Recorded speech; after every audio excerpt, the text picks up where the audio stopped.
इतनी तेज़ धूप में, इतनी गर्मी में क्या आप लोग कभी ट्रैवल किए हो? कमेंट करके जरूर बताना। तो आज सुबह सुबह 2 बजे ही हम लोग को उठना पड़ा। सभी लोग यहाँ पे रेडी हो रहे थे क्योंकि दीदी जी को आज जाना था ससुराल।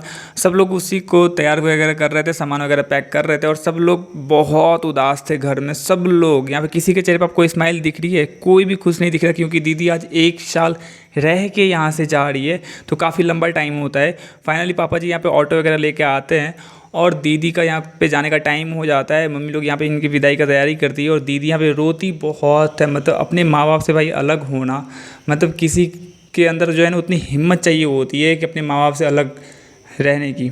तो दीदी यहाँ पे जाने के लिए रेडी हो जाती है और बड़ी दीदी जो है ना यहाँ पे उसके पीछे पीछे रिक्शे के पीछे दौड़ती है। वो तो उसको छोड़ने के लिए तैयार ही नहीं होती है। फाइनली जैसे जैसे करके जो है ना हम लोग स्टेशन के लिए निकल गए क्योंकि दीदी जो है ना उसको छोड़ने के लिए तैयार ही नहीं थी। फिर हम लोग आते हैं स्टेशन, यहाँ पे टिकट करवाते हैं। टोटल 5 टिकट लेना था क्योंकि बाबू लोग को छोड़ना था पटना, दीदी लोग जाएगी झारखंड और हम लोग वहाँ से हो जाएंगे रिटर्न।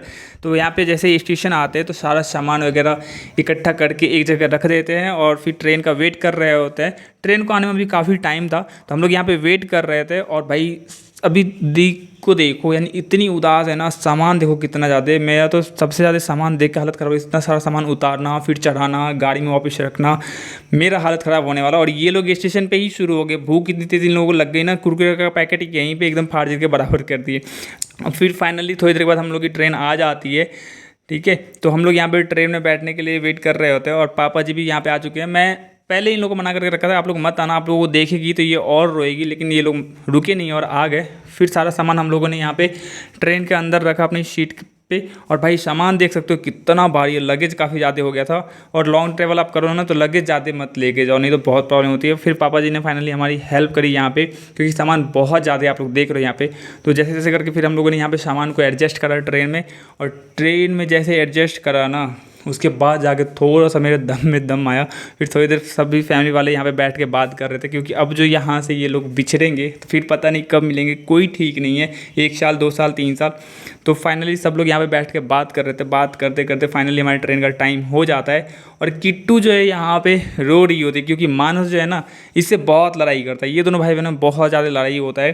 तो फिर हम लोगों ने उनको समझाया और हम लोग आके ट्रेन में बैठ जाते हैं। दीदी पापा जी नीचे उतर जाते हैं क्योंकि ट्रेन की टाइम हो चुकी थी और ट्रेन खुलने का भी टाइम हो चुका था। और जैसे ही ट्रेन खुला ना दीदी का रोना जो चालू हुआ तो मेरे आँख में भी आंसू आ गए। मतलब सब लोग यहाँ पे रो रहे थे कि कैसे ये लोग रो रहे हैं। मतलब दीदी के आँख से तो आंसू निकल ही रहा था, बंद होने का तो नाम ही नहीं ले रहा था। तो फाइनली हम लोग स्टेशन छोड़ते हैं। स्टेशन छोड़ते ही सब लोगों को लग जाती है यहाँ पे भूख। तो मम्मी जी यहाँ पे सत्तू वाला पूरी बना के लाई थी घर से, तो हम लोग वहाँ पे वही खा रहे थे ट्रेन में। और किट्टू जो है मना कर रही थी, मुझे वो नहीं खाना, मुझे झालमुड़ी खाना। तो हम लोगों ने उनको झालमुड़ी दिलवाया। और यहाँ पे भाई पुल पे चढ़ते मेरे को इतना डर लग रहा था ना, पूछो ही मत। और भाई गांव का जो नज़ारा होता है साइड से कितना अच्छा लगता है ना। थोड़ी देर के बाद हम लोग स्टेशन पहुँच जाते हैं। जितना भाई चढ़ने के लिए उतावले होते हैं लोग उतना उतरने के लिए ही। बट मैंने इन लोगों को पहले ही बोल के रखा था कि आराम से उतरना है, सबको पहले उतरने दो, फिर हम लोग आराम से उतरेंगे। तो भीड़ का हम लोग वेट करते हैं। जैसे भीड़ खत्म होती है हम लोग सारा सामान वगैरह लेके यहाँ पे उतर जाते हैं। दीदी यहाँ पे जीजू को कॉल करती है कि वो कहाँ पे पहुँचे हैं। और भाई सारा सामान तो लेके मेरे को ही जाना था। तो फिर हम लोग आ जाते हैं यहाँ पे मिठाई की दुकान पे मिठाई लेने के लिए। और मिठाई लेने के लिए इसलिए क्योंकि दीदी को यहाँ पे मिठाई देना था क्योंकि दीदी जा रही थी अपने ससुराल। फाइनली हम लोग यहाँ पे मिठाई वगैरह पैक कराते हैं। और भाई गर्मी इतनी तेज़ हो रही थी ना कि हमारा तो यहाँ पे सिर घूम रहा था। फिर हम लोग निकल जाते हैं यहाँ पे वापस स्टेशन की ओर क्योंकि ये मिठाई जो है दीदी को देना था, पहुँचाना था। तो जिया जी भी वहाँ पर वेट कर रहे थे।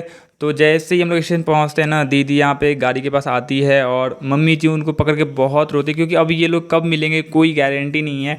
दीदी बहुत टाइम के बाद आती है, 2-2 साल 3-3 साल पे घर आती है। सो फाइनली हम लोग दीदी को यहाँ पे बाई करते हैं और हम लोग यहाँ से निकल जाते हैं।